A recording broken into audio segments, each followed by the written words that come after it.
All right. Welcome back to the Built to Grow podcast. I'm your host, Tim Lyons, joined again by Randy Angston with the pink shirt. Hey, it's an Iron Circle pink shirt. Iron Circle. That was Fort Lauderdale, Orlando, I believe. Yeah, I think Disney's on the back. Was that was with Mike Michalowicz? Yeah. That was not the awesome event. Jeff Hoffman. Yeah, that was Epcot Center. Epcot Center, yeah. What a fun event. Dude, running around that place with 20 of our close friends and that was such a riot. Yeah, going on that, remember that roller coaster? About threw up on that thing in the dark. The cars, yeah. I don't feel so good. Just a glimpse into the shenanigans that we... Oh boy, oh boy. All right, let's jump into this topic, guys. This isn't talked about enough. Consistency. Consistency trumps all, and it's sometimes hard to wrap your head around. Sure. So I'm going to give you a couple analogies. Number one, let's all amongst friends agree that probably McDonald's does not have the best hamburgers on the planet. They probably don't even have the best chefs back there making the hamburgers for the consumer.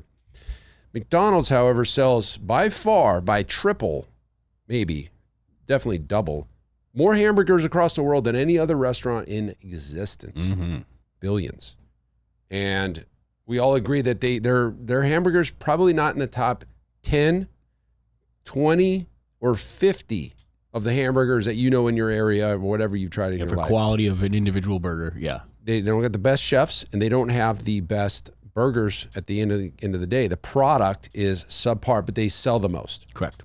The reason they sell the most, other than maybe price, is convenience, but it's consistency. Consistency. You know what you're getting in Japan, to Russia, to, Scottsdale, Arizona, McDonald's, right? Is it a Royale with cheese? Oh, Royale. Yeah. Royale. That's quarter pounder. Quarter pounder, yeah. By the way, for the record, I don't know the last time I ate McDonald's. No, I haven't had I couldn't either. Oh, so anyways, off topic. We choose better individual burgers. They just, you know what I mean? So consistency. Consumers, other than maybe there's some type of addiction in chemicals in the food that keeps people coming back. That's conspiracy theory, but probably true. Sure.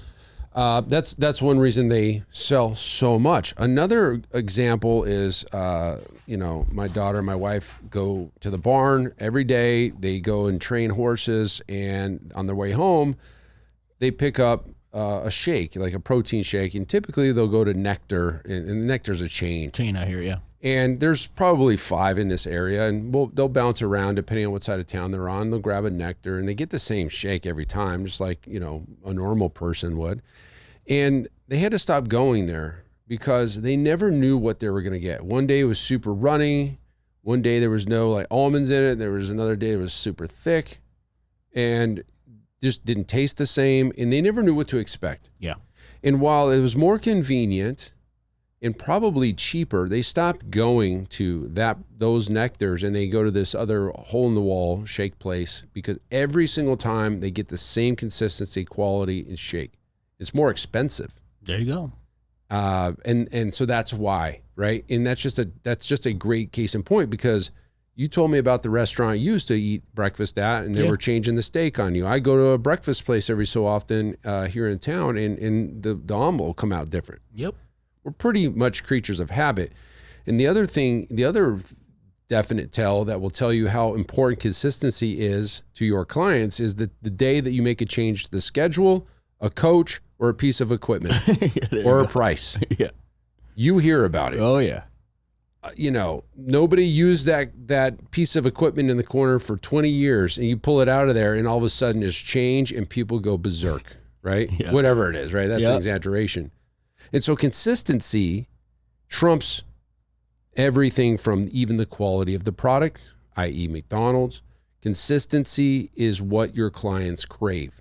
They need to know what to expect. And so how do you bring consistency into obviously a service, which is personal training or classes that are coached at different times of the day by different coaches to different people? How do you keep that consistent? Well, there's lots of systems involved. For us, we are very, very in tune with customer experience. Everything, all of our sounding board or our gauge comes in, like, is it going to improve customer experience or is it going to change or dramatically decrease customer experience. Yeah. If you make your clients jump through hoops, if you change the way the blocks are in the workout, if you warm up today this way, but next week a different way, you're using foam rollers today and you don't use foam rollers tomorrow, like that all matters. Yeah. Everything matters. Yeah. And so you need to take a hard look at definitely the delivery of your service. The product, the hamburger you're selling to your end consumer is the workout.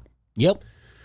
And if you leave the workout, the hamburger, up to your individual coaches to create, you're definitely not doing things the way you should, like the right way. There's right? no consistency between. Yeah, exactly. And I'm glad you mentioned that, because just elaborating on that, right? One of the things that we preach all of the time, especially when it comes to programming, is our coaches don't have the responsibility of programming.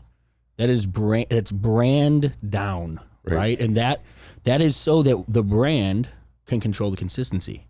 The coach's job is to deliver what the brand has said as far as programming. Mm-hmm. And that is to create a baseline measurement of standard of operations so that we can control the client experience the best that we can. When you have 15 different coaches teaching 15 different things and doing it all their way, oh, that's cool, it's their personality. Yeah, at the expense of your brand, right? And Yep. when your business isn't delivering the level of consistency, the brand is what takes the hit. It's, when you have a brand promise, I always use, when I talk to coaching clients or prospects on a call that are interested in our program, I always use like Domino's pizza, hot and fresh. I don't even know if it's theirs, but it was an example, like hot and fresh to your door in 20 minutes or less. As long as I get a pizza within 20 minutes from Domino's and the pizza is the consistency, like the standard of what I'm expecting from Domino's, as long as they have that pizza to me in under 20 minutes, they've followed through on their promise to me as a consumer, and my decision to buy from them remains intact.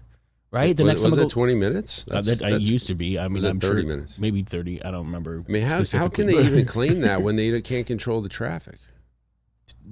Nowadays, they're dropping stuff off on drones. I don't. Smart. That's the way. That's the way. They're tipping you now on commercial. I don't know. You understand it. Pick it up from us, and we'll tip you $2. That's pretty smart. I think they're tipping their driver. If you tip their driver, the brand is covering up to $3 or something on your tip. No, it's the other way. It's if you come and pick up your pizza, they're tipping you. I think there's two options now. Oh, geez. But again, that's a marketing play to go against the tipping culture that we're being. For the record, I have not eaten Domino's pizza in ever. I mean, maybe when I was a kid at the soccer practice. I've never ordered a Domino's pizza myself. I don't think. Up in the town that I have that cabin in, they've got a Little Caesars pizza with a drive-through window. I can't believe the line. We talk about it every time we drive by. What is going on with Little Caesars pizza? And but I bet they're consistent as hell. Oh, they're driving people through that damn thing. So that's the kicker, right? So your favorite cocktail at a bar, your favorite food at a restaurant, your service, your haircut, the process is as important as the delivery, right? Yeah. So do you warm up the same way?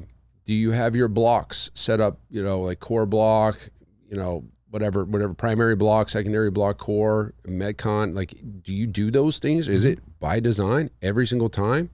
Because your clients you may hear it once in a while. Oh, I think we did this workout last week, right? Like you may hear that once or twice, but like most people have no clue what the workouts are. They just need to know that I show up at this time. You better damn start on time. That's probably more that is consistency. If you start on the hour like 9 a.m. day one, and then day two 9:03, and then day 9:02, and then 8:58, or what? Dude, you're screwed. You need to be at 9 on the dot. Everybody's on the floor. We're talking. We're starting. Yep. We're very adamant about that. Like, there's nothing that trumps that. Nothing boils my whatever. Peels. What was it? Nothing. Chaps my hide. Nothing chaps my hide more than coming into the gym, be it for the podcast or whatever, or I just happen to pop in, and it's 9:02, and there's clients standing there looking for the coach, or 8:03 or 8:01. I don't care. Yeah, I don't care. Yeah, and sometimes the clock's off or something like that. You better make sure that clock is correct. It better not be fast, better not be slow. You need an atomic clock. That's Right. world time. This is real. This is, guys, everything matters. That matters. Intentionality. Well, that matters more than a lot other things. Like the starting people they're looking, they're tapping their foot. They're like, whoa, I'm paying for this time and I'm not getting trained. And a lot of it boils down to the small things, the little details, right? Consistency in the small things. You can screw up one big thing. Somebody comes in with an injury and you don't know what to do with them today right away, and you have to like get into it with them or something. They understand that is an anomaly from their normal training situation. But if you're variable, start times every time, if you're changing the programming that doesn't have the same level of consistency and things, today we're doing MedCon because this coach felt like they wanted to get people to sweat today and doesn't follow your programming structure. Like those levels of consistency, the clients will notice those things well beyond like the one-off, a coach, got in a car accident on the way in. There's certain situations that's right. That's to be expected. Everybody can wear together type of thing. But this, like if you can't execute the small things, you're missing the entire. It's the lighting, it's the sound, it's the smell, it's the AC, all of it. Are the shades up or down at what time of the day? Like this matters. You know how I'm reading a book right now. It's called Unreasonable Hospitality. And they're saying the same freaking thing in that book as I've always said. The light at this time of year needs, like the team needs to be trained with the music. If it's are we at capacity or half capacity or no capacity, you can't have volume level. You can't have high like energy music and there's only two people at a table. You need to know that, right? And so like I know we're on the same page when this guy who has a Michelin star restaurant is saying the same things as I've always said. One of my favorite things, like one of my favorite areas to pull from is like high-end dining. Yeah. Like The Bear, that show The Bear came out. It's a Chicago-based restaurant, and so it hits local for me. The Cubby Bear? It's I think that's their Bear or something is their last name, but the guy goes by Bear, and he's worked in like high-end Michelin restaurants, and so now he's got his own concept, and he's trying to and like the little things, every plate, like the position of every thing on it, how many dots of the little sauces for all of that. Everything matters. Insane level of intentionality, like because that is the client experience that matters so much to everybody he's putting that food in front of.